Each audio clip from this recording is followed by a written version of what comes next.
سلام أملاخ نعخم يخون كبراتي حوات نزي channel حدش سوات تونكم سبسكرايب لايك شير مقبراي تحمقو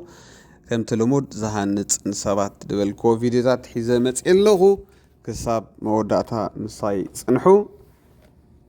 بزحات فيديوزات كريكمي قدامي تسرع اللغو نجمر بزيها ምን ይላል መሰለሽ ምሳሌ ላይ ከጨቅጫቃ ሴት ጋር ከመኖር ከጨቅጫቃ ሚስት ጋር ከመኖር በምድረ በዳ መኖር ይሻላል ይላል። አስበሽዋል? ምድረ በዳ ማለት ውሃ የለ፣ ፀሐይ ነው፣ ሙቀት ነው፣ በጣም የማይመች ቦታ ነው። ግን ከጨቅጫቃ ሚስት ጋር ከመኖር እሱ የተሻለ ነው ይላል። እና በጣም ምን ያህል ከባድ ነገር ነው። አዎ ከባድ ነው። ግን እሱ ማለት ወጥቶ እንዲያይ ፍቃድ ይሰጠዋል ማለት አይደለም። ሄዶ ሌላ ሰው ማለትም አይደለም። ይሄ መብት አይሰጠውም። ትዳር ውስጥ ያሉ ሴቶችም የተረጋጉ ናቸው። ኢቭን አለባበሳቸው ሴት ሊያረጋ ነው። በቃ ማለት የሚያሳዩት ነገር የላቸውም። ይሄ ሾኦፍ አይደሉም። ተገላልጠው አይሄዱም። ብዙ የሚገላለጡ አክት የሚያመዙ ሰዎች ካየሽ ገና ፍለጋ ላይ ያሉ አይነት ሴቶች ናቸውና አደን ላይ ይወጡ ናቸው። አደን ላይ እንጂ አድሮ የጨረሰ አዎ እና ዲሰንት አለባበስ የለበሱ ሴቶች ቀለበት ማሰርም ያው አንዱ እንትን ነው። ቀለበት ማውለቅም ደግሞ ልክ አይደለም። አንዳንድ ሰው ደግሞ ቀለበቱን ያወልቃል። አዎ ጠበበኝ ይላል። በጣም ብዙ ምክንያት አለ። ግን ባይወልቅ ይመከራል። ምክንያቱም ቃል ኪዳን የተገባባሽበት ነገር ነው፣ ምልክት ነው። በጨቅጫቃ ሚስት ሰበብ በምትጨቃጨቅ ሚስት ሰበብ ያለ ልማዱ መጠጥ ጠጪ ሆኖ ማታ ማታ ቤት መግባት የማይፈልገው እንዳለ በሚስቱ ሰበብ ነዝናዛ ጨቅጫቃ ሚስት ቤት አለችው። ከዚህ የተነሳ መግባት አይፈልግም። ለምን? ልክ ሲገባ ከሷ ጭቅጭቅ ጋር መፋጠጥ ነው። ምንም የምታወራው ነገር ቢኖረት የሆነ ርዕስ ታነሳለች። ለምን? በጊዜ ገባ ነው መሰለኝ። እኔ እንደዚህ አይነት ሴቶች ካላችሁ እንደው ስለ እግዚአብሔር ብላችሁ ትንሽ አደብ ግዙ። በሚስቶቻቸው ሰበብ ጠጪ የሆኑ ሰዎች አሉ። ቤት ልክ ስትገባ 10 ደቂቃ ማረፍ አትችልም፣ መረጋጋት አትችልም። ይሄን አንሳ፣ ያን አምጣ፣ ይሄን ግባ፣ እንዲህ አርግ። ምናልባት እኮ እሷ ውጪ ስራ ካለባት በቃ ከሱ እኩል ደክማ ነው ይባላል። ነገር ግን እቤት ውስጥ እየዋለች ባለቤቷ ውጪ ደክሞ ልክ ሲመጣ 30 ደቂቃ እንዲያርፍ የማትፈልግ ሴት አለ። ከዛ ወጥቶ እቤት ስራ ላይ ቁጭ እንዲል እኔ በገዛጇ ቤቱን እንድጣላን የምታረግ ሴት አለች። ምክንያቱም ከተማ ውስጥ በሴት ሰበብ ጠጪ የሆኑ ሰዎች ስላሉ፣ ቤታቸውን የጠሉ ሰዎች ስላሉ፣ አምሽተው በቃ ልጆች ከተኙ እሷ ከተኛች በኋላ የሚገቡ ሰዎች አሉ። ሁለተኛ ቁልፍ ይዘው ዋው ዘገርም ምኽሪ እዚ ወዲ ብጣዕሚ በሊሕ እዩ። ብምንታይ ይፈትዎ መሲልኩም ነዚ ወዲ? ባላንስ ገይሩ እዩ ድመክር። ንደቂ ተባዕትዮ ይመክር ንደቂ ኣንስትዮ ሕጂ ከምኡ ክንከውን ኣለና ኩላትና እውን ማለት ሕጂ ኣብ ሶሻል ሚድያ ገለገለ ሰባት ናይ ወዲ ወገን ጥራሕ ድኾኑሉ ገለገለ ናይ ደቂ ኣንስትዮ ጥራይ እዚ ግቡእ ኣይኮነን እየ ድብል ክትመክር ክትወፅእ ከለኻሲ ንኩሉ ሚዛናዊ ኮንካ ክትመክር ኣለካ ማለት እዩ። ጥዑይ ወዲ ኣሎ ጥዑይ ትጓል ኣላ፣ ሕሙም ወዲ ኣሎ ሕሙም ትጓል ኣላ። ስለዚ ባላንስ ትገብር ተኾንካ ብቕንዕና ናይ ብሓቂ ትመክር ተኾንካ ኣምላኽ ወላ ፀጋ የፍስሰልካ እዩ። እዚ ሰብ እዚ ቅንዕ እዩ፣ ብቐንዕና ይድመክር ኢሉ ጥበብ ይህበካ ከም ናይ ሰሎሞን ማለት እዩ። ስለዚ እዚ ወዲ ኣዝዩ ጥበበኛ እዩ። ብጣዕሚ ድፈቶ ኦርቶዶክስ እዩ። ስምዕዎ፣ ንሕና ምስ ሃይማኖት ባእሲ የብልና ነጊረኩም እያ ብዝሓለፈ ግዜ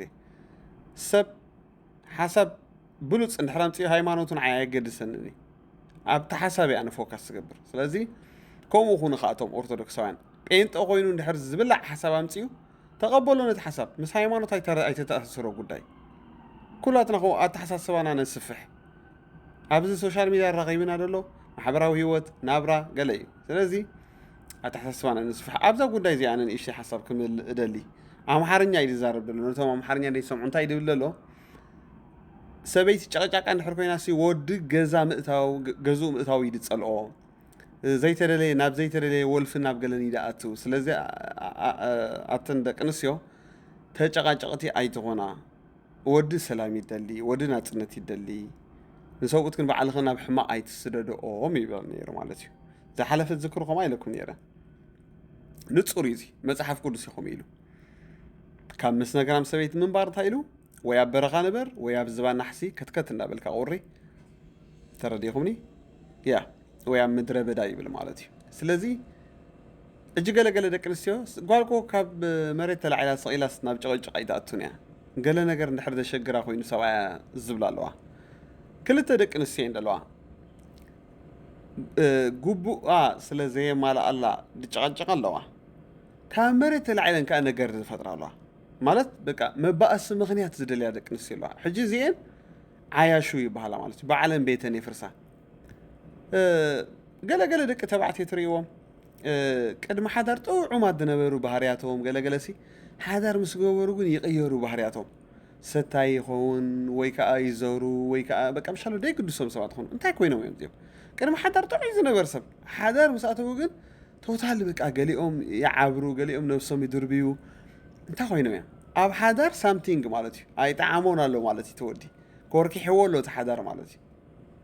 ተረዲኹምኒ ስለዚ ተን ተጨቃጨቅቲ ኣዋልድ ርግእ በላ ማለት እዩ ሕጂ ንገለገለ ደቂ ተባዕትዮ ናብ ዘይደልኦ ነገር ትመርሓ ደቂ ኣንስትዮ ኣለኻ ንኣብነት መስተ ደይፈቱ ዝነበረ ሰብኣይ ኣብ መስተ ዝሰደዳ ደቂ ኣንስትዮ ኣለዋ ደቂ ናብ መስተ ናብ ባርን ገለን ዝኸዱ ወዳት ኣለዉ ንምንታይ ካብ ጭንቀት ካብ ስትረስ ዝተልዓለ መዚኣ ሆ ካብ ምባል በቃ ገሊኦም ኣብ ሆቴል ዝሓድሩ ኣለዉ ገሊኦም ዳዓርኩም ዝሓድሩ ኣለዉ ሕጂ ኸንታይ ነገር ክተኣጉደለያ እንዳበሉ ድመፁ ንገዝኦም ኣለዉ ብዙሕ ዓይነት ላይፍ ኢሉ ኣሎ ኣነ ምስ ብዙሓት ሰብ ሓዳር እውን ስለ ዘዕልል ገለ ኣብ ብዙሓት ሓዳር ዝተባላሸው እውን ኣቲና ብዙሕ ክንመክር ክንመዕድ እውን ፈቲና ኢና ምስ ኣገልገልቲ ኮይና ብዙሕ ላይፍ ርአ ኣነ ኖ ሕጂ ኣነ ከምዚ ክምስክር ከለኹ ሲ ናይ ብዙሕ ላይፍ ስለ ዝረኣይኹ እየ ካልእ ኣይኮነን ሕጂ ብሰንኪ ባህርያተን ሰብኡትን እሾክ ንቕየር ኣለዋ ሓደ ብሩኽ ዝነበረ ሰብኣይ ብሰንኪ እታ ሰበይቱ ጨካን ንቕየር ኣሎ ማለት እዩ ሕጂ ሓደ ነገር ሲ ኣልፎ መሄድ ዝበሃል ነገር ኣሎ ሕልፍ ኢልካ ትኸዶ ተረዲኻ ኣለኻ ኖርማል ነገር ሲ ሸፈፍ ኢልካ ምሕላፍ እዩ ሕጂ ገለገለ ደቂ ኣንስትዮ ንኩሉ ነገር ዝዛረብ ኣለዋ ንኩሉ ሲ በቃ ምሻሎ እዋ ኣቱም ሰባት ወድኹም ይፈትሱን እዩ ኣብ ቅድሚ ኣምላኽ ወዲ ዝፈትዎ ነገር እንታይ እዩ ተልካ ናጽነት ሰላም ይደሊ ኮሊሉ ደገ ደኺሙ ገለስ ገዝኡ ክዓርፍ ይድመፅእ ኣብ ገዝኡ ገና እግሩ ከኣተዎ ከሎ ነገር ተኣጉዳ ደቂ ኣንስትዮ ኣለኽን ሕጂ ንዓኽን ሕጂ በቃ ከቢድ እዩ ማለት እዩ ሕጂ ገለገለ ደቂ ተባዕትዮ ትርእይዎም ዶ ገዝኦም እንዳፀልእዎ ይመፁ ኣብ ደገ ድምስሑ ገለ ከምኡ ሰብ ሓዳር ገለ ደጋጠሙኹም ገለ ኣይትፈልጡም ኣብ ደገ ድምስሑ ንገዝኦም ከኣትዎ ከለዉ ቀጨውጨው ድብሉ በቃ ምሽ ኣብ ገጾም ሲ ጓሂ ትርኢ ማዳ ገለገለ ኣብ ሓዳሮም ኣይጣዕሞምን ማለት እዩ ያ ስለዚ እተን ደቂ ኣንስትዮ ዘይሰማምዓከ ነገር ክህልው ክእል እዩ ምስ ተረጋግአ ምስ ሃድአ ገለገለ ኮፍ ኢልካ ቡን እንዳሰተኻ እዚኣ ኣጉሂኻኒ እዚኣ ግደፍያ ገለ ተብልካ እንታይ ድሽግረክን ስለዚ ነገረኛ ጓል ኣብ ቅድሚ ኣምላኽ ሓዳራ ነዊሕ ኣይከይድኒ ምክንያቱ ወዲ ተፈጥሮኡ እንታይ ለክን ናጽነት ይደሊ እፎ ኢሉ ክድቅስ ይደሊ ዕረፍቲ ይደሊ በዚኣ ነገር በዚኣ ተዓፀወ በዚኣ ትፍሕራ በዚኣ ዋ ከምዚ ናይ ገለገለ ደቂ ኣንስትዮ ናይ ትራፊክ መንፈስ ዲና ክንብሎ ብሻለካ ትራፊክ ሲ ተሪኢኹሞ ሲ ጠጠው በል ብለካ ነቲኦም ኪዱ ይብሎም ነቲኦም ሕጂ ከምኡ ዓይነት ኣለዋ ከምዚ ናይ ሙንቹቤ መንፈስ ሪኢኻ ኣለኻ ሙንቹቤ ብሽ መፃካ ካንሸለኻ ኳሕኳሕ እናበለ እዚኣ ይትግበራ እዚኣ ልዕላ እዚኣ ሕጂ ከምኡ ደቂ ኣንስትዮ ኣለኸን ኣብ ሂወት እዚ ትግበር እዚ ተሓዝ እዚ ገለመለ ኖ ኣምላኽ ከማን ንሰብ ከም ገይሩ ኣይተቆፃፅሮን ኣምላኽ ብናፅነት ኮይ ፈቲሕና ኣሎ ኣምላኽ ሲ ናብ ደላይካ ተደሊኻ ሓጢኣት ክትገብርኪ ተደሊኻ ገለ ብኢድካ ሒዙ ጠውዩ ንዓ ገለ ብለካ ለካኒ በቃ መወዳእታ ትዘርአ ክትዓፅዳ ምዃና ተነጊርካ ኣሎ በቃ ድላይካ እንዳገበርካ ስቕ ይብለካ ኣምላኽ ተዓፅዳኻ መወዳእታ ማለት እዩ ሕጂ ኣምላኽ ከማን ንሰብ ከም ገይሩ ኣይተቆፃፅሮን ኣይጨቐጨቖን ኖ እስኽስ ፈጣሪኡ ዲኺ ወላ እንታይ ኢኺ ክሳብ ክንድዚ ተጨነቓ ንደቂ ተባዕትዮ ፅቡቕ ኣይወልደልክን እዩ ኣብ ሂወትክን ሽግር ክመፃክን እዩ ቤትክን እውን ሰላም ኣይረክብን እዩ ስለዚ ብዙሕ ተጨቃጨቃ ደቂ ኣንስትዮ ቅንስ ኣበላ ማለት እዩ ቤትክን ሰላም ዝረኣሉ እዚኣ ኣነ እውን ኣብዚ ናይ ዝሓውና ዝምዕድ ማለት ኣይኮነን ግን ምስ ተቐየረክን ሰብኣይክን ከይትጨነቓ ከይትበኽያ ክንደይ ደቂ ኣንስትዮ ኣነ ፈልጥ እየ ዝበኽያ ማለት እዩ ባዕለይ ሓዳረይ ባዕለይ በቲነያ ድበላ ክንደይ ንፈልጥ ጥዑይ ድነበረ መልኣኽ ድነበረ ሰብኣይ ዕዋላ ድቐየራ ደቂ ኣንስትዮ ንፈልጥ ዕዋላ ናይ መስተን ናይ ዝሙትን ድገበራ ደቂ ኣንስትዮ ንፈልጥ በቃ ፈቆዶ ባር ፈቆዶ ዋልድ ፈቆዶ ገለመለ ምክንያቱ ኣብ ከምኡ ደብፃሕ ደቂ ኣንስትዮ ኣለዋ ሚስኪን ይኸውን ሞት ሰብኣይ ሽዑ በቃ ነቲ ምስኪንነቱ ክንዲ ዝጥቀማሉ ሰብኣይ ስብሩኽ ኢለን كندي تصبق نجار تجبره كيش كن جبره مالتي كاو بلاي تحلفي إلو أبغى شجر ذا أتوسع الله بزحت مالتي حجي شغل نافذة يتدلي نسوي الوصة أبكر مملح أنا غني دك تبعتي فلت بشغل بنجرم هي وصم لتبلا شو زي قدوشهم سوات كينو وأنا عب حدار كجبر قليل كيا نو ترايد بلا قال يوم عمنا شجرة والفاتيم قال يوم عمنا يمسته قال يوم عمنا يزموت نزي أسجنا غير حررة هم تادي حررة النيلو والفي حزوم أبغى لا سلمات أطفو مالتي ماني نابز خلو سديدهم كن بعلا that's why متحف كل ستايل بزي أخود لكم عشان سبيتي بجزء إيدا بيتا تفرس بجزء إيدا بيتا تفرس مالتي بيتا تهوخ وتربوشة تجانو حدش بعلا فرس سلازي كاب جا تتنقع شير لايك فولو مقبار يترسعو كم زي مخري ناي حدر لو من نايدك نسيو ميعيدنين على تصبحها ندك تبعتيها هنستغلو لنا كمتصي مالتي بالانس እንዳገበርና ኦርቶዶክስ ጳጳስ ነበሩ አቡነ አንጦኒዮስ አዚም ክቡር አቦ ሐዋርያ ከም ትሽሞም ድማ ናይ በሐቂ አነ ሐዋርያ ኮይኔ ቤተክርስቲያን ካፈት ቤተክርስቲያን ካዓጹ አይተጸዋዕኩን ኢሎም ዝመለሱ አቦ እዮም ገረሚ ካብ ዝብሎ ሓደ ዕጽወ ተባሂል አነ ዓጹን ኢሎም ዋው እና ናታቶምን ርእሱ ዘኻለ ካል አጀና ነይሩ ሕጂ حراي نحن اسم معي نبرنا نساتهم كنت يوم كينو أجي كله جز بحفشة أتي نوانجل من قحطة زلوا حبرة سب نتنسم حزم مزلوا أجندة كومينست كخيلهم كم ذيك الفلوس لزقنا بعلامة زنجرزي قرطن قوس أي نيرو توم كادر ناي زبا جنبار كمهرنا خلوا سبعان حموشتن إرترا نتأمس كونت حدا خافت على معنا أو زلوا بيت أمنتات مدفع مخانو بقلسي حدا خافتناتنا بيت أمنت أبزر ززنا بري كاب سبعان حموشتن حلف 4 عامات أبي الله خوندو هاوري من الأختي لزت حلالف كوا زحجي زتفاق زلو أب شعبي زتفاق زلو بهاجرنا أب كبابي تسوسان شعتن أب تشاينا كيلو زتمهارونا ما أو تمرتي نسينا زتفاق لنا زلو مارت تمهارين زلو لذي كان مجمرتا كومينيستاوي ايديولوجيس لزخونه ولا درغون حدا كافتناتاتهم حدا بصحف سلازلهم بتخسيانات عصاتين يرمي جدي درغون توالي قلت بلان يرو معاسي كون اجي بزح غزي ماي كومينيست حنت تحساسب الله صاد ما انت مصلاي خفرق منقد خيد شوي خاطتكو اجي ديني تايم كاتي تاخطون ايدليام غزي دليوم كز ايفن نمدلاو غزي نير معنا زمسلو سباتا ما كلنا كاتو واو امنتي واو ذكرنا حدا اب ريما بيت كريستيان لك خباطاتهم تلاقيو اسلاماي دحر بايتا زلو اسلمنا بدحر بايتا زلو غويتا تقبلوا اورات تطميقوا غزايبلني لو بيت كريستيان حاضر حجي كل ነገር ዝስልይ ነበር ማከልና ነይሩ اب ريما بيت كريستيان ፍላይ ድማ ባህላው ማከል ባህል ቦታ ምስ መጻና እና ክሳብ ክንዲዚ አምድላው ነይሩ ዓላማ ነይሮም እዩ ናይ ነውሕ መደብ ነይሩ እዩ ደን ከም ትፈልጦ ምናልባት تناي مسويانا زنبرة كويناتي يقرب بعدنا قيوه زوجي أنت لو حدا كتتقع نزدل لخا كل مجمرت حدا الناريشن حدا ترخا مجمرت تتفتر جي حدا ترخا تفتيريو زياتهم ترخا قريوم زياتهم ترى منجستي زياتهم أدمعتي زيجاتها زي كونس أقدعتي زيجاتها يوم أب كويناتن أبتي هجراوي نجارم زبل بفلايد ما منالبات مستناي جوهوا ويتنس حاوي سمون كون نخليهم جن purposely مجمرتا تيتسألميو قديمو زقرني እግዚአብሔር አምላኽ ባረካ አፖስትል እዝራ ያ ካብ ቀደም ነይሩ ትምኒቶም ነይሩ ንዓና ንምጥፋእ ብላሎ ሓቂዩ ሐዋርያ ነይሮም መንሽሙ አቡነ እንጦንዮስ ያ ኣነ ቤተ ክርስቲያን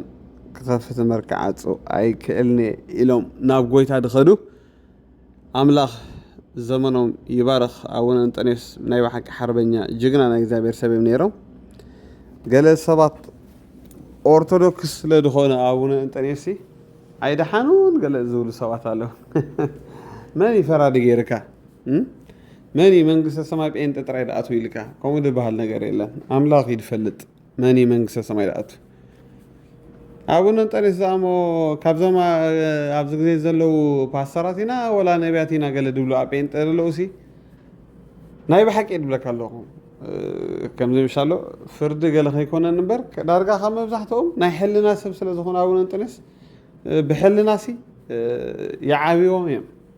تردي الله يا عاونا تريس جغنا نغزابير سلازي نزي افلطو بمهابو ابوستل ازرا املاخ يباركو قال زبل ነገር يبلي قال شعبياسي قدم بنت يخبرنا يم نيرم دو ايقاونا نيرم دو غلبنا دبال زرباتات አሉ ግን ካብ ቀደም بنت نمطفا حسابكم زناورم نايماኦ ፍልስፍና ስለዝኾነ نزخ يسرح نيرم فصيمو مخايلو حواري ازرات حقي توغابيلوا قدم حجون نيرا حنت فيديو قدم سرحا بزا سب درايا اب تشاينا دسته مرزي دسفعلنا له إساياس يدو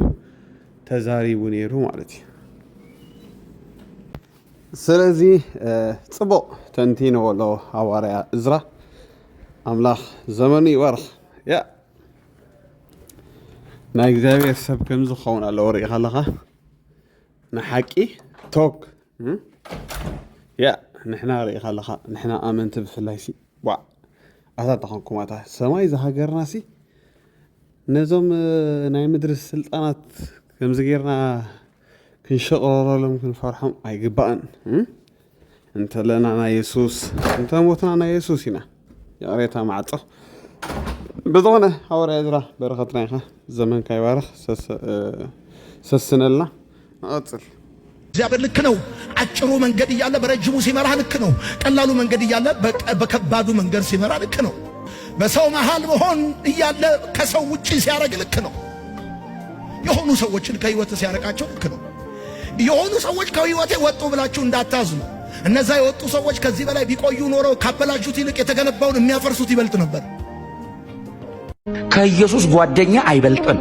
ከኢየሱስ አብሮ አደግ አይበልጥም ከኢየሱስ አብሮ የኖር ሰው አይበልጥም ኢየሱስን የመሰለየትም አናገኝ ከጌታ ጋር መኖር አይደለም መሞት ያዋጣል መሞት ቢገለን ያዋጣናል መኖር የማይገባን እንደሰጠን ማንንም ሰው ይለወጣል ማንንም ሰው ነገ ትቶ ሊሄድ አጠገብ የለውም ሊልጅ አይኑ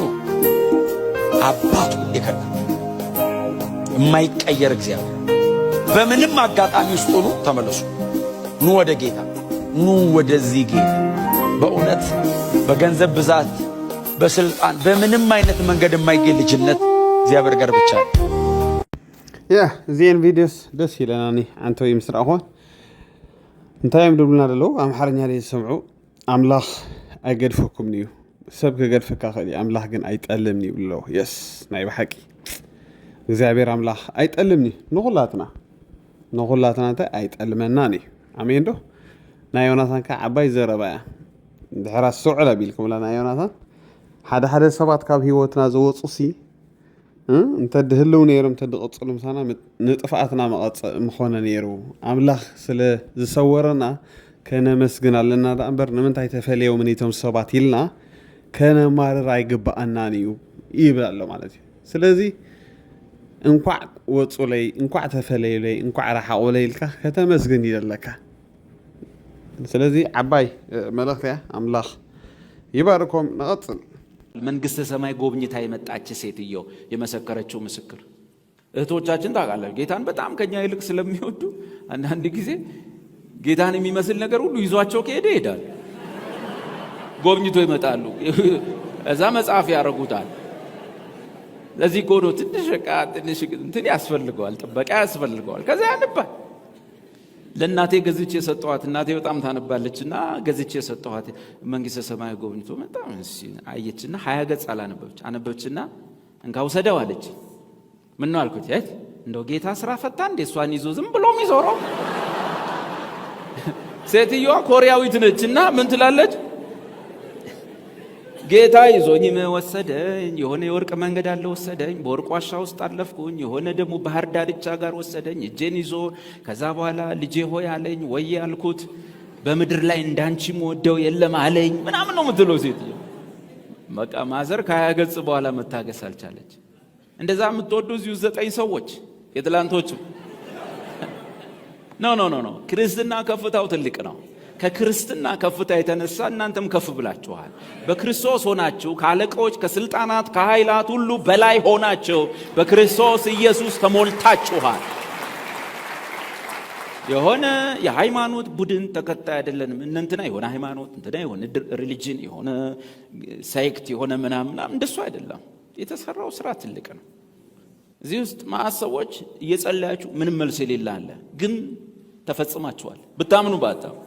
እዚህ ውስጥ ማት ጥያቄ ያለበት ሰው አለ፣ ኮንፊውዝድ ይሆናል፣ ግራ ይገባዋል። እዚህ ውስጥ ብዙ ሰው በብዙ ነገር በፈተና በቻሌንጅ በተግዳሮት የህይወቱን መስመር ባለማስያዝ ፈተና ውስጥ በመውደቅ በመነሳት የሚያልፍ ሰው አለ። እውነት እላችኋለሁ በክርስቶስ ግን ተፈጽማችኋል። ኮምፕሊት ሆነሃል፣ ሙሉ ሆነሃል። ማለት በሞላ ነገር ላይ አትጨምርም። ፉል በሆነ ነገር ላይ መጨመር ጤናማነት አይደለም። በእግዚአብሔር ፊት ለጽድቅ የሚሆን በእግዚአብሔር ፊት ለመቀበል የሚሆን በእግዚአብሔር ፊት ለመክበር የሚሆን ምን ልጨምሩ ነው? ለዚህ ነው መጽሐፍ ከበራችሁ አይልም፣ ከእርሱ ጋር አከበራችሁ። ሕይወት ሰጣችሁ አይልም፣ ከእርሱ ጋር ሕይወትን ሰጣችሁ። ነገር ሁሉ የተቆጠረው በክርስቶስ ነው። አባት ሆይ በሉ። ስለ ክርስቶስ አደንቃለሁ፣ ስለ ክርስቶስ ይገርመኛል በሉ። አመሰግናለሁ። ዳዊት ዓብ ሰብ ዓብ መምህር ንፉዕ እንዲሁ እግዚአብሔር ኣምላኽ ባርኮ ኣብዚ መንግስቲ ሰማይ ርኤ ገለገለ ዝብል ጉዳይ ሲ እንታይ ርኢ ትወለኒ ምስ መጽሓፍ ቅዱስ ዘይጋጨው ተኾይኑ ሲ ክንቅበሎ ኣለና ኢለ ይኣምን። ምክንያቱ ዮሃንስ ምሽ ጎይታ ወሲዶ ኣይረኣዮን ንዮሃንስ ኮ ወሲዱ ጎይታስ መንግስቲ ሰማይ ሲኦልን ምሻርእዎ። ስለዚ ኣብዚ ዘመን ዝኻ ጎይታ ሰብ ወሲዱ መንግስቲ ሰማይ ሲኦልን ከርኢ ይኽእል ይድብል እምነት ኣለና ኣነ ጥራይ ምስ መጽሓፍ ቅዱስ ኣይጋጨው ትደምፅዎ ሓሳብ እምበር ሓደ ጊዜ ጽቡቕ እንዲ ኸማነ እዩ ዝገርመኩም። አንጀሊካ ዛምብራኖ ትባል ነይራ ኸው መጽሓፍ ጽሒፋ ናይ አይ ቲንክ ኢኳዶራዊ ገለ ጎይታ ወሲዷ መንግስቲ ሰማይ ሲኦል ርያ መጽያ በዓል ማይክል ጃክሰን ኣብ ሲኦል ርአዮም ገለ ብዙሓት ሰባት ኣብዚ ምድሪ ዘኽብርዎም ዝነበሩ ኣብ ሲኦል ክበኺ ርአዮም ገለ ኢላ። ሕጂ ንምንታይ ዝጠቅም ከም ዝተይልካ ጃስት በቃ ምሻሎ ክትንሳሕ ኣብ እግዚአብሔር ኣምላኽ ክትምለስ ይገብረካ እዩ ከምዚ ዓይነት ምስክርነት ማለት እዩ። ሕጂ ምስ መጽሓፍ ቅዱስ ጥራይ ኣይጋጭም እምበር ኖርማል ነገር እዩ ክንቀበሎ ኣለና ኢለ እያ ንዳምን ኣነ ይኣምን እየ ጎይታ ንሰባት መንግስቲ ሰማይ ሲኦል ከርእዮ ምኽእል እዩ። ብዝኾነ ግን እቲ ዳዊት ፋሲል ግን ኣብ ቃል ኣምላኽ ዘለዎ ምርዳእ ንፉዕ እዩ። ደስ ዝብል ቪድዮ ንቐፅል። ንድኻምክን ኣይትሰዓራ፣ ንዝመፀክን ድምፂ ኣይትሰዓራ። እስኺ ከምዚ ኢኺ ንዝብለክን ድምፂ ኢድክን ኣይትሃባ ኣይኮንክን። ሓንሳ ቆልዑትክን የርእየክን፣ ሓንሳ ሓዳርክን የርእየክን፣ ሓንሳ ድኻምክን የርእየክን፣ ሓንሳ እትንክን የርእየክን። ኖ እሱ ኣይኮነን። እሱ ከም ዘሎ ኮይኑ ግን በቲ ዝፈትወና ብኡ ይብል ካብ ሰዓርቲ ኩሎም እንታይ ንገብር ኢና ኢሉ ኣሲና ንበልፅ ኢና። ኣብ ሓድሽ ኪዳን ዘለና ደቂ ኣንስትዮ ክነሱ ካብ ዝተፈጸመ ነገር ኢና ጀሚርና። ሪኽን ኩሉ ነገር ካብ ዝተፈጸመ እዩ ተጀሚሩ ህይወትና። እዚአን ኮ ብሉይ ኪዳን እየን ዘለዋ። እዚ ኣፈላልያ ኣብ ዝነበረሉ ዘመን ወድን ጓልን ኣብ ዝበሃለሉ ዘመን እየን እዚኣተን ጀጋኑ ኮይነን ተገሊፀን። ኣብ ሓድሽ ኪዳን ግን ወዲ የለ ጓል የለ ሰበይቲ የለ ሰብኣይ የለ ጨዋ የለ ባርያ የለ ኣይሁዳዊ ያለ ግሪካዊ የለ ክርስቶስ እንታይ ኢልዎ ሓድሽ ፍጥረት እዩ። ሓድሽ ፍጥረት እዩ። ሪኢኽን ክነሱ ንሕና ብሓድሽ ኪዳን ዘለና ብክርስቶስ ብቑዓት ኢና። ኣሜን። ገና ፍጥረት ከላ እግዚኣብሔር ብቕዕቲ ደጋፊት ክገብራ ኢሉ ኣብ ሓድሽ ኪዳን ምስ መፃና ከዓ ብክርስቶስ ግን ብብቕዕና ኸ ክንግለጽ ኣለና። ኣብ ብቕዕና ግን ክንሰርሕ ኣለና። ብቑዓት ኮይና ክንግለጽ ክንሰርሕ ኣለና። ኣጸጋሚ ብዝኾነ ሰዓት ጓል ኣንስተይቲ ካብ ውሽጣ ዝወፅእ ጥበብ ቀሊል ጥበብ ኣይኮነን።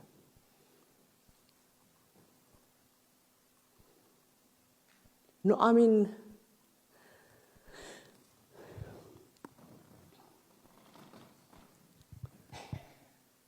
ብቕዕቲ ዝኾነት ቆልዓ ዕብያ እያ። ንመን? ሩት። ክነሱ ሩት ማለት እንታይ እያ? ሞዓባዊት ናይ ኪዳን ሰብ ዘይኮነት። ሞዓባውያን እንኳን ናብ ዘርኢ እስራኤል ክኣቱ ይኮነን ናብ ቤት ኣምላኽ ክኣቱ መጽሓፍ ቅዱስ ኣይፈቕደሎምን። እግዚአብሔር አምላክ ንሙሴ ካፍታ ሓደ ዝሃቦ ነገር አማልቃውያን እዚኦም ሞዓባውያን ፈጺሞም ናብ ቤት አምላክ ከይኣቱ ኢሉ ዝረገሞም እዮም ግን ዛሰብ እዚኣ ግን ባዕላ ጢሳ ናብ ዘይፍቀደላ ቦታ ህዝበይ ህዝብኺ አምላኸይ አምላኽኪ ኢላ ናብ ቤት እስራኤል ኣይኮነትን ኣትያ ናብ ዘርኢ ክርስቶስ እያ ኣትያ ረይኽና ትናታ ብቕዕና ውሽጣ ዝተሰርሐ ማንነታ ናብ ዘርኢ ክርስቶስ እያ ኣትያ ኣብ ዘይፍቀደላ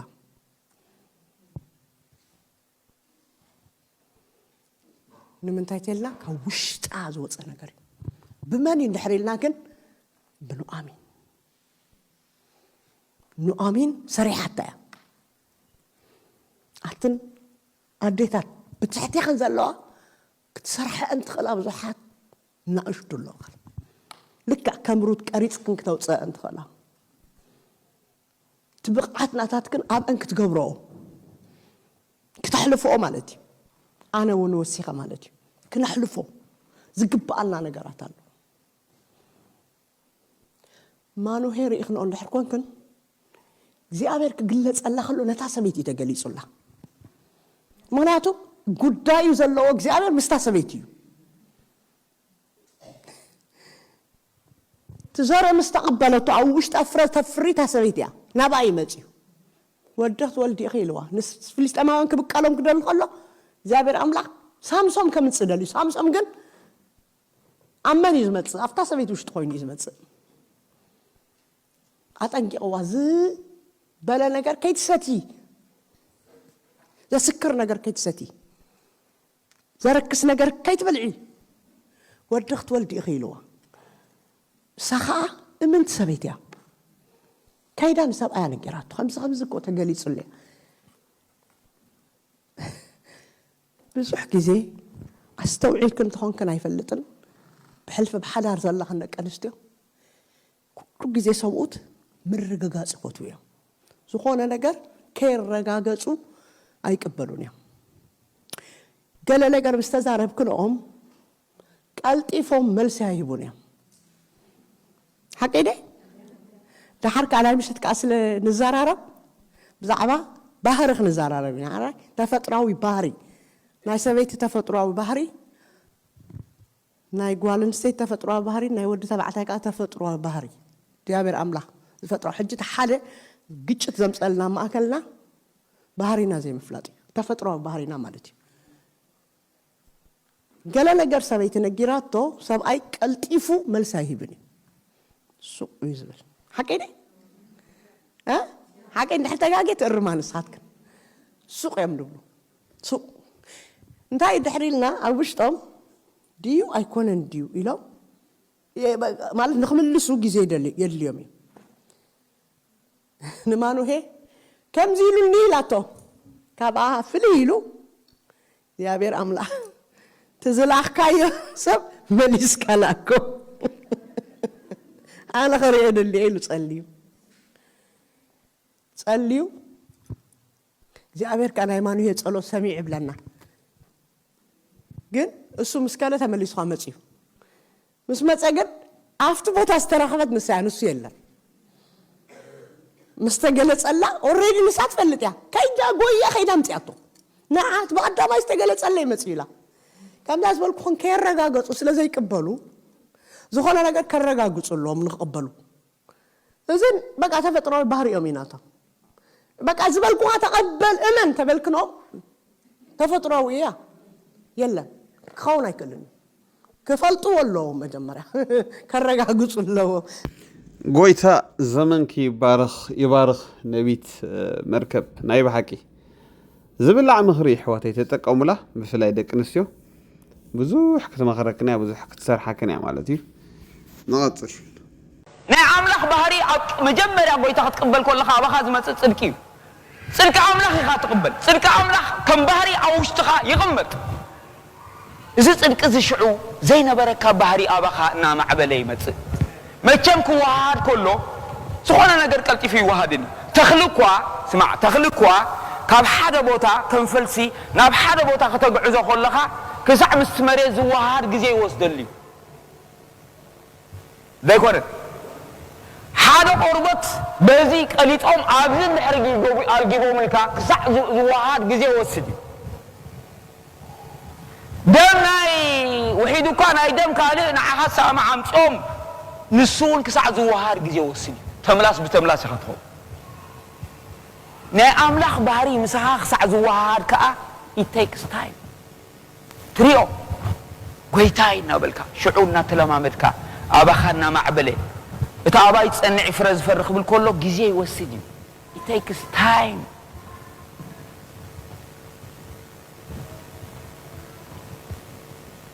احواتي كلهم دق خسي كاب እግዚአብሔር يكون مها كاب ክርስቶስ كم ስለዚህ ኢየሱስ ክርስቶስ እዚ ንሙፃና ምኽንያት ዝኾነ ዘጻት ዝገበረና ንስዩ ሞትን ሲኦልን ኃጢአትን ስዒሩ አውጪውና ይጎይታ ዘውፀይ ዝጎይታሲ አጆኻ we are not triumphant نحن ቻምፒዮን አይኮናን ይብሎ ነይሮ ሙሴን ኤልያስ እንታይ ብሎ ነይሮ نحن እንታይ አይኮናን ቻምፒዮን አይኮናን ስኻግና ቻምፒዮን ክትከውን ኢኻ because they know ይፈልጥዮም ሰም በመንፈስ ይፈልጥዮም ኢየሱስ ክርስቶስ ንምድሓና ከም ዝመፀ ዞም ኣብ ታሕቲ ዘለዉ እዮም ዘይፈለጡ ዞም ኣብ ታሕቲ ዘለዉ ይፈለጡ ዞም ምስኡ ዘለዉ ጴጥሮስን ዮሐንስን ያዕቆብን አይፈለጡ አምላኽ ይፍልጦም አሉ እሳቶም ግና ይፈልጥዮም they know that Jesus came to die for us ብኡ ሰመርኩ ፍትው ወደይ ንስዩ ንዑ ስምዑ ንዑ ዘይትሰምዕ ነፍሲ ካብ ሓጢአት ክትናገፍ ኣይትኽእልን እያ ካብ ሞት ክትናገፍ ኣይትኽእልን እዚ ኸማን ብዛዕባ ኢየሱስ ክርስቶስ ከም ነቢ ወይ ከም ሓደ ዓቢ መርሕናይ እምነት ከም ሙሴ ገይሮም ዝርእይዎ ዘለዉ ኸማን ኣብቶም ዝኣመኑ ዝስዕብዎ ዘለዉ እንጌራ ዝበልዑ እዩ ወፃዓ ካብዚ እንድሕሪ ኸይድካ እሞ ከዓ ንኢየሱስ ክርስቶስ ከም ጋኒን ዘለዎ ከም ብብኤል ዘቡል ኣጋንንቲ ዘውፅእ ከም መስሓቲ እዩ ዝርአ ዓለም ንኢየሱስ ክርስቶስ مش بعال محمد مش بعال بودها مش بعال كونفوشيوس مش بعال قلمله سريعة الله سلازي ديمقراطي خبال كله يسوس تراي يكون انت مدحاني كل ببناتو لو سلازي احبيرنا نخلو نقبرو no Jesus is different fully يسوس مود سعاري خابزون مرحتنا امنتات ولا حدا يلن is special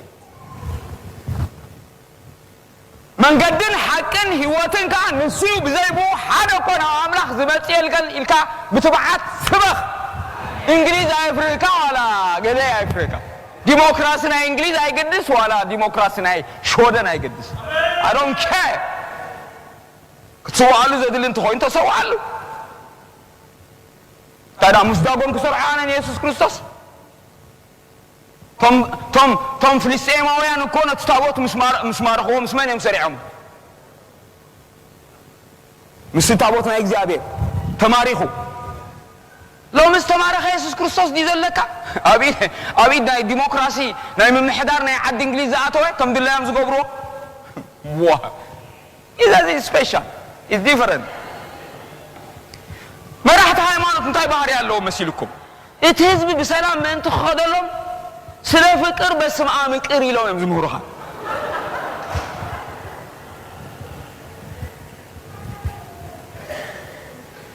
አይ ሀቅን ዲዚ ሰላም ከነብር የምዝደሊ ምክንያቱ ናይ ሃይማኖት ግጭት ከይፍጠር ስለዝፈሩ ንስኻ ንዖም ትስዕብ ኣይተሓፍር ኣይተሓንፍ ሰላም ከነብር ስለ ፍቅር በስምዓ ምቅር ንስኻ ብስሚላህ አይትበል ንስኻ በስምዓ አይትበል ኢየሱስ ክርስቶስ ፉሊ አውጆ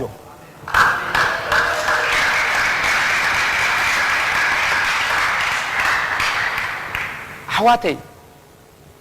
እቲ በአይን በወንጌለይ ዘአምን ኢሉ ኣብቲ ጽሑፍ ታይሉ በአይን በቃለይ ዝሓፍር ዘበለ ወዲ ሰብ ብግርሙኡን እስከበሉ በግርማ አቡኡን بجرما قدسات ملاختن مسمته يسوع كريستوس ناي بينو جرما لو ملاختي ناي بينهم جرما لو ابو ناي بينو جرما لو ازي يسوع كريستوس كمتص خلو بستفلالي جرماتات شو انت تقبري خا يسوع هاي تحفر بونجيلو هاي تحفر لومي توارازيوم تبالاحيتهم توهيلهم ان يسوع كريستوس كم حدا ناي هيمانوت مرحه ناي حدا جروب ناي حدا سكت كم زخونه غيرهم كريئو نخل عالم كؤمنو يقادللو صحيح ناي روما باباس كي ترفي كلتنا حدينا خصع زبل قالتنا اسلام امنت ناي قال امنت بارخو مسكن بابا ابو صاملخ بو ابيت دغرمي تمهرتو سب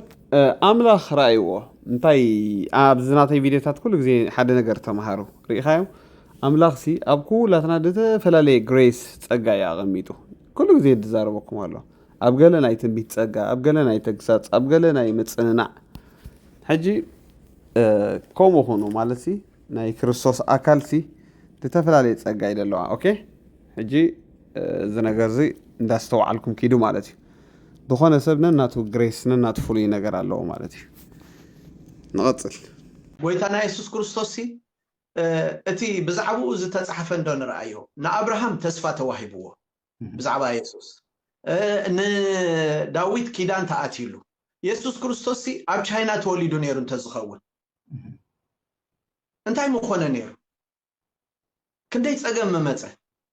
ግን እቲ ጽሑፍ እንታይ ይብለካ ናብቶም ናቱ መጸ ይድብለካ ንናትካ ኸይኮን ካን ኻል ኣይትኸውን ኢኒ ኻይት ሓዘለይ ንናቱ ዘይኮነ ንኻል ኣይከውንን እዩ ስለዚህ ሁሉ ሰብ ነነና ዓዱ ኩሉ ሰብ ነነ ገዛ ሃገሩ ይዝውለድ ከገልግል ማለት ስለዚህ ኢየሱስ ክርስቶስ ናብቶም ናቱ መጺኡ ሓደ ጠፍና ኮይኑ ካብ ቻይና እንተዝመጽእ ብምንታይም ከለለይዎ ሓደ ዓይኑ ኻል ዓይነት ኮይኑ እንተዝመጽእ ብምንታይ መለለይዎ እስራኤላውያን ከአት ፈልጦም ይኻፍንጨኦም ከመይ ሕጂ ናብቶም ናቱ ይመጽኡ ናብቶም ናቱ ብስጋስ ካብኦም መጽኡ ንዓኦም ይቀድም ሂብዎ አገልግሎት ወዲ ኸይት ኮሎ ከአታ ወንጌል ከአት ሰምዓኒ ቀድም ኣብ ኢየሩሳሌም ይልዎ دحرنا بيهودا دحرنا بسماريا دحرنا وسط مدري نعقو نناتو زي حسب اندحر دا اخوينو منفساو ايكونا قدم بو يزحسب قدم بعدو يزحسب اتسفح رأيو ابتسفح قول ابتنوح نجر ايكونا زد فوق قدم ابناتو يزقو سلازم منفساو سب كلهم رأيهم كم باولوس زا امسلو رأيهم أنا بسجا أحواتي نازمادين سليهم وجوز كخون مدلخو خاب كريستوس كفله مدلخو إيلو بسجا أحواتي يدبلك بسجا أحواتي يدبلك تصوعوا أنا بزاب غيروا أمنا قد بسجا أحواتي النابلة كزارب كلون ريئلن سلزي كلهم منفساويان بحث يرطعوي منفساونت زلوهم نابهزبهم يمكن إلى خود أخوت مزي سلزي بزعب عد خام حساب بزعبا بسجا أحواتك محساب بزعبا ولدخا محساب بزعبا تا سولد كلا حجر محساب كم منفساوي زقبا إيو قدمون بو إنا نحس نبزوحنا جرا أقل ونا يقليو جن عدو زقدمه حزبو زقدمه عقل قلوت حزبو زقدمه مرح حجر حزبو صدرو زقدمه ولادي زند حد أخويني وتطعوا يزقوا مخنيات خطا بمحسابات تجمر كابتوشت Thank you. كبرات تخطاتلتي زي أقداس زخانة نتبين الزرارة بقول زلنا نابكالوت share قبلو please كسمع زلو أرستي زعباس لزخانة and أقداسي لزخانة مريحنة لعلو كلي نجر زتنسئن زودغن بمريحنتي مريحنة انت لو تبق مريحنة بقعات زلو مريحنة انت أب جزا انت أب بيت كريستيان انت أب حبرة سب انت أب هاجر صبوغ يزخي مريحنا الدماغ بزعبا صدقن بزعبا قنعنان بزعبا فتحني أملح بزعبا زي زقدسو كلا أيكنا زقدسو لعلو كله بزعبا قنعنا بزعبا صدقي بزعبا فتحي مخاني حبرة سبني هاجرن لعلو كلي سلازي نزر استزي أقداس سلزخونة شير نقبركم توتاتنا كنكتسلينا بخلاي درجة مچم مصحف قدس تي تقسي فنجل بالكا موساد كابتي out of the context مالتي كابتا عودة نباب كتوصو خلخا كالو ترغوميو زهب بزح سب دما نتعودو نباب ايكونن دريو ونت كونتكست كيرأيه تقسي سلزي حاسب كل سلطان كاب እግዚአብሔር እዩ ዝብል ተቅስሎ ኣብ መጽሓፍ ቅዱስ ማለት እዩ ካብ ቃል ኣምላኽ እዩ ኦፍ ኮርስ እንዲያውም ሓደ ክሪቲሳይዝ ገይሩንሎ ነዛ ሕቶ እዚኣ ፕሮባብሊ እንታይ ጥቕሲ ትብሎ ቃል ኣምላኽ እንዲ ኦፍ ኮርስ ቃል ኣምላኽ እዩ እቲ ጥቕሲ ግን ኣብ ውሽጢ ቃል ኣምላኽ እዩ ዘሎ ነታ ጥቕሲ ጥራይ ቡንቁል ኣቢሎም ዝዛረቡ ስለ ዘለዉ ነዚ ምብራህ ተደልዩ ምናልባት ትሰምዕ እንተዳ ኣለኻ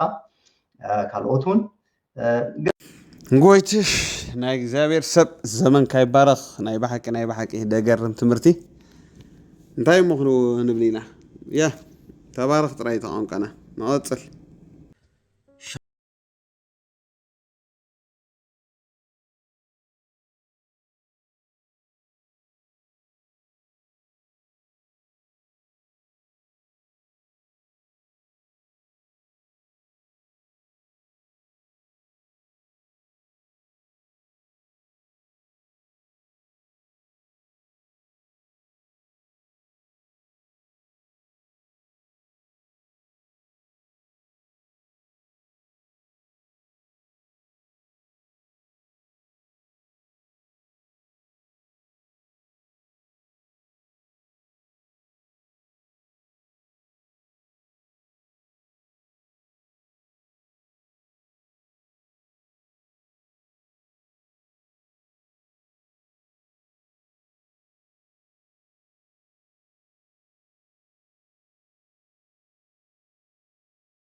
ስለዚህ አምላኽ ዝሃቦ ተስፋታት ናባይ ተመጽኹም ዕረፍት ክቦኩም ኢሉ ነይሩ ሕጂ ከመይ እስ መጻና እንታይ ኢሉ እወ ሕጂ ዋላ ወይሉ ኦ ማይ ጋድ ስምዓና ሓወይ ሓፍተይ ዓሪፍካ ኢኻ ዓሪፍኪ ኢኻ ድሓር ከዓ ኢልና እግዚአብሔር ዝተመስ ገላትያ 5:1 ገላትያ 5:13 ንሓርነት ተጸዊዕኩም ኢኹም ይዝብል ስለዚህ ናኡ ቀድም ምምጻእና ክርስቶስ ኢየሱስ ንዑ ናባይ እምበር ሓራ ክውፅአኩም ይኣጅኹም ኢሉ ነይሩ እዩ መጽሓፍ ክዛረብ ከሎ ገላትያ 1:4 ካብ ዝሕጅ ዘላ ዓለም ከድሕነና ኢሉ ሓርን መጺና እሞ ሓርነት ሕጂ ከመዩ እወ ሕጂ ከማን መልሱ مالسي مصيخم نا بيت خريستيان مصيخم نا بيت እግዚአብሔር مصيخم نا ክርስቶስ ኃጢአት ስለተደጋገመኩም ወልፍታስ ስለዘጥረኩም ወይ ድማ ሕስኩሞ ዝነበረ ምእላይ ስለዛአበይኩም ድኻማ ስለዘራአስ ከም ኩነታቱ ቅይረ አይብልኒ ዘረባይ ሲልካ እወ ሓንሳክ እወን አይኮነንስ አይነበረን ዘረባይ እወ ጥራዩ እወ ተይለኸ አይኮነን ክብል አይከልኒ ከበይተ በግሽ ተዛሪው ሐዋርያ ጳውሎስ ከመጽኤም ስወሎሙ ምስ ደንጎዬ عرمري مغرمرام تجمير محبر قرنطس سوغا يبل امبر ايغبرن بقدم قالاتي نمتا يغبرن زنس انا كماتي يلو انا زدون غندلو مس مصخو كم تتصبخون كن كيصنحنمو كينبا اسيله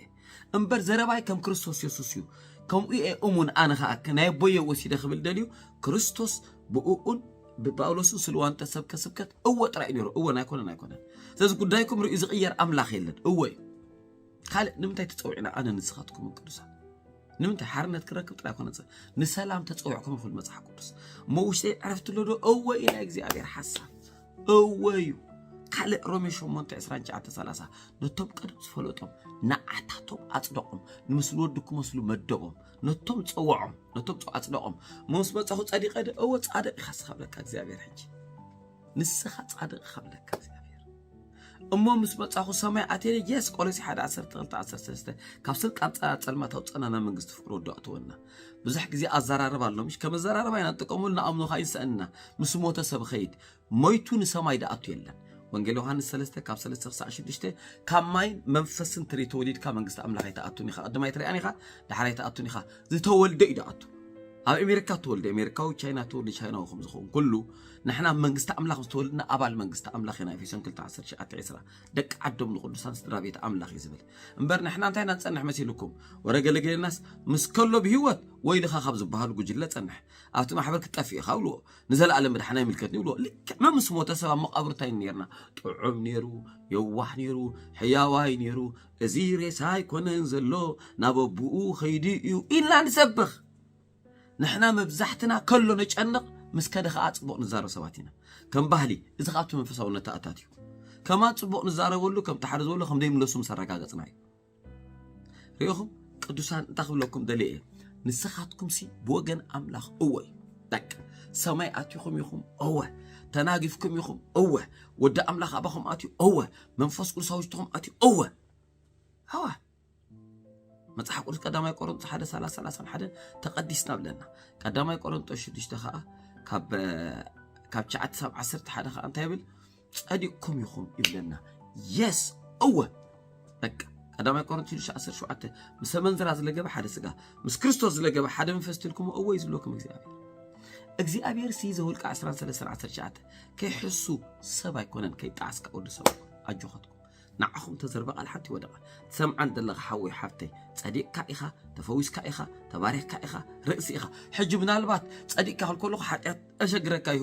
كله تأنا سباخن ممهرن دبل نحلو إن أملاخ تدي فرح كما خدك ميو كلاي نبوز بوز متصوات نونيت كلاي يس بايزوي احنا ممهران هاواريات سبختي ممهران هاواريات سبخت النبيات فيسبوك يوتيوب نزارب كما هم دكم كما هم ودقين أجوختكم أنا سيات قاقي له أنا سيات من يزاق تمرتي ينزل أجوخ دحن أي تدهلو تريز بأملاخ أي تدهلو جوختكم أي ده سخاتكم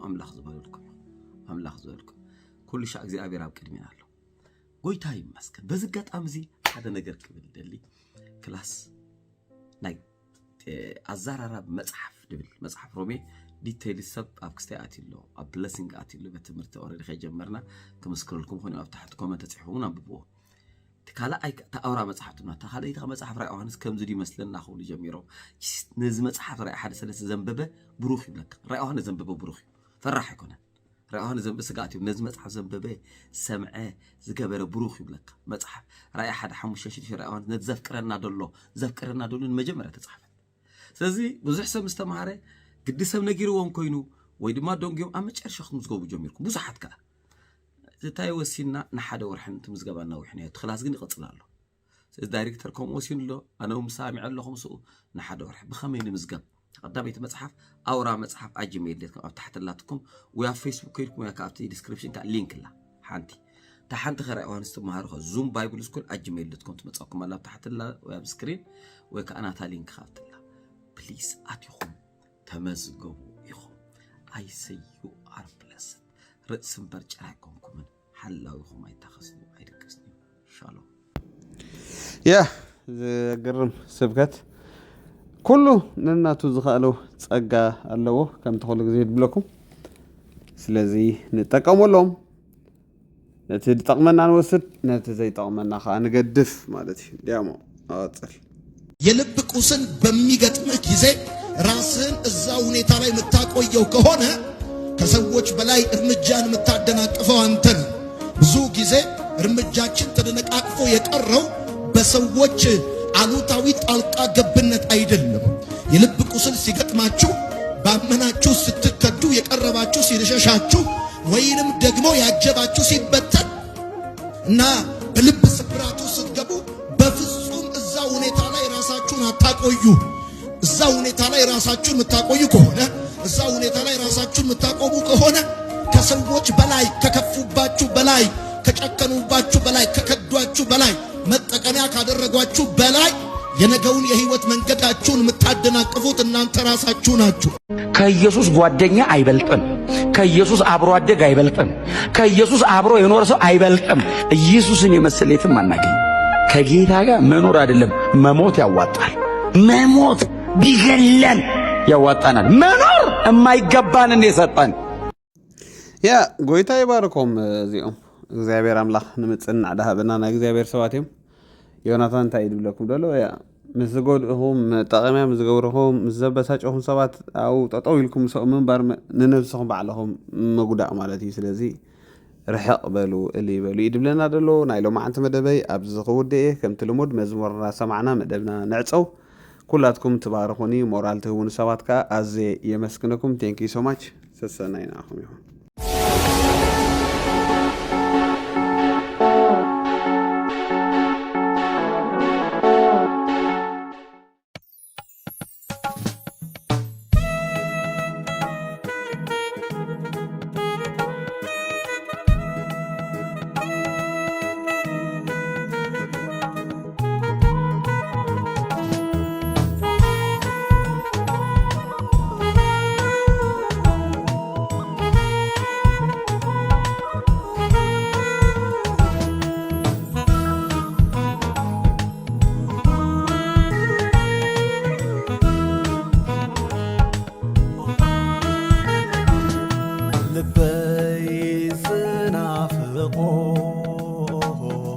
ሓደ ነገር ጥራዩ ልበይ ዝናፍቆ ሓደ ነገር ጥራዩ ንሱ ድማ ክብርኻ መርኣዩ ኣምላኸይ ኩሉ ግዜ ዝፀሞ ነገጽካ ምርኣዩ ኣምላኸይ ኩሉ ግዜ ዝፀምኦ ክብርኻ ምርኣዩ ክብርኻ ምርኣዩ ኩሉ ግዜ ዝፀምኦ ክብርኻ ምርኣዩ ኩሉ ግዜ ዝፀምኦ ክብርኻ ምርኣዩ ኩሉ ግዜ ዝፀምኦ ክብርኻ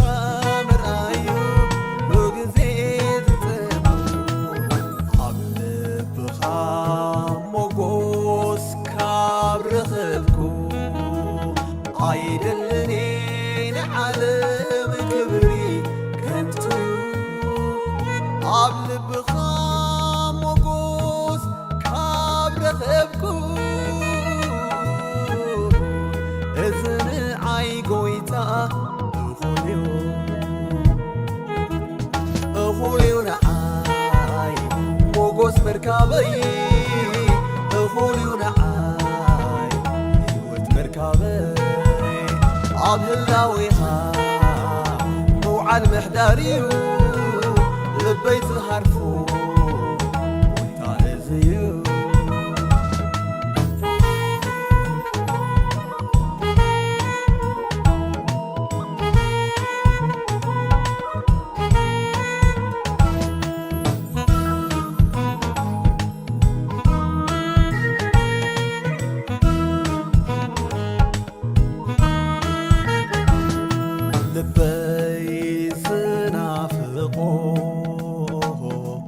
ሓደ ነገር ጥራዮ ልበይ ዝናፍቆ ሓደ ነገር ጥራዩ ንሱ ድማ ክብርኻ ምርኣዩ ኩሉ ጊዜ ዝሃርፎ ውቃቤኻን ጽባቄኻን ምርኣዩ ኩሉ ጊዜ ዝሃርፎ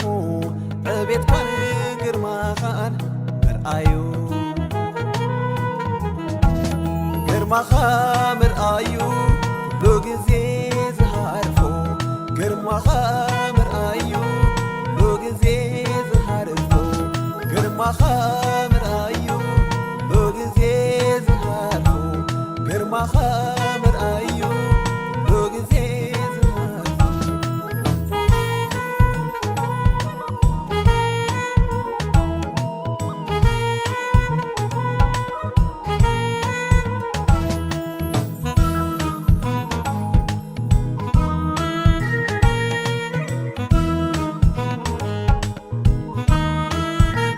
ንፈለማ ጊዜ ምስ ረኸብኩኻ ምሳኻ ውዒለ ኢየሱስ ክብለካ ፍቕሪ ሒዙኒ ምስ ሰማዕኹኻ ኣይደልን ኢለ ክፍለይካ ባኻ ንዓዝሉኒ ብዙሓት ኣለዉ ካባኻ ጐይታ ንዓይ ክፈልዩ ከመይለ እሞ ካባኻ ክፍለይ ተማሪኸየ ብፍቕድኻ ኢየሱስ ክንደይ ጥዕም ንሳኻ ምውዓል ኢየሱስ ክንደይ ምቅር ምሳኻ ምውዓል ኢየሱስ ምሳኻ ምውዓል ኢየሱስ አቤት ክንደይ ምቅር ምሳኻ ምውዓል ኢየሱስ አቤት ክንደይ ጥዕም ምሳኻ ምውዓል ኢየሱስ አቤት ክንደይ